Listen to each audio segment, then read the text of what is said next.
கடமை கண்ணையும் கண்ணும் நாடோடி என்னுடைய நாட்டு மக்களை என் அன்பான அரவணைத்து பண்பான ஆட்சி புரிந்து சிறப்பான முறையில் என்னுடைய நாட்டு மக்களை என் உயிராக பாவித்து வாழ்ந்து வருகிறேன்.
ராமலிங்கம் பாண்டியன்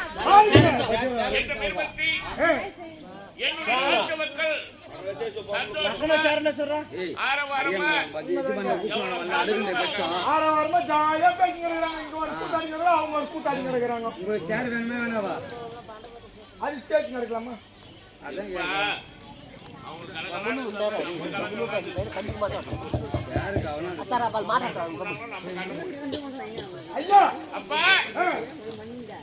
நம்முடைய நாட்டை சிறப்பான முறையில் ஆட்சி புரிந்தவரை இல்லத்தில் ஈடுபட வேண்டும் என்பதற்காக சிற்றின்பம் அதன் பிறகுதான் பேரின்பம் சிற்றின்பத்தினாலே குழந்தை என்ற பேரின்பம் கிடைக்கும். அந்த பேரின்பத்தை தந்தது யார் தெரியுமா? தாயார் அவர்கள். ஒன்றல்ல 10 பிள்ளை அழகா பெற்றெடுத்திருக்கிறார். ஆமாங்க. எங்க அம்மா ஒரு காலம் நான் எவ்வளவு தெரியும்? பெரிய குளம் கேளு. 12 வருஷம் ஐயா. மாமா இருக்கிறார், அவருக்கு தெரியாதுமா. அவர் எத்தனை பேர் ஒண்ணுதாங்க. ஆகினாலே இந்திராணி என்ற மந்திய மனதி எல்லாருக்கும் இடமற்றோம். எதுமா நீ எத்தனை பேர் பெற்றோமா?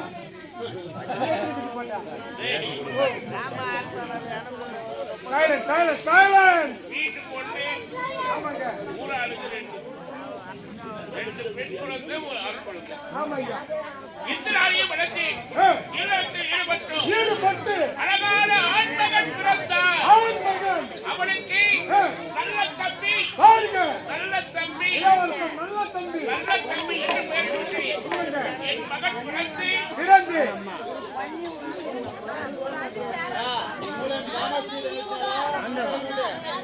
20 ஆண்டுகள் என் மகன் பிறந்து 20 ஆண்டுகள் கழித்து அழகான ஒரு பெண் குழந்தை பிறந்தது. அவளுக்கு நல்ல தங்கால் என்று பெயர் சூட்டி பாக்கணும் அசிங்கமா எல்லாம் போயிட்டு தாய் தந்தையோட கடமைங்க.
பெண்ணின் திருநக்கை யாவுல கற்பெண்ணும் திம்மை உண்டாக என்ற வலுவை வாக்குப்படி நானும் இந்த வடமதுராவின் ஆட்சி ஆண்டு வரும் பாண்டியன் மன்னரை மறந்து இரண்டு செல்வங்களை பெற்றெடுத்து சட்டவதை குறை என்பது இல்லாமல் நலமோடு வாழ்ந்து கொண்டிருந்தேன்.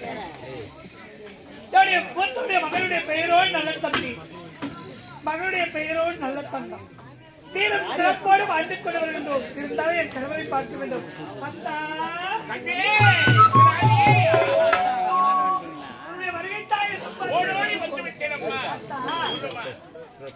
உறங்கும் போதும் விழித்திருக்கும் போதும் உடைய நினைவாகவே வாழ்ந்து கொண்டு வருகிறேன்.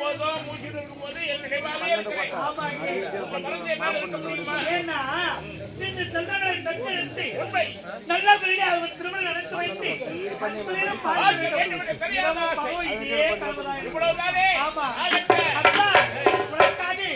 சந்தோஷமாக விருப்பமே விருப்பம். அப்படியா அத்தா?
மாலை சூட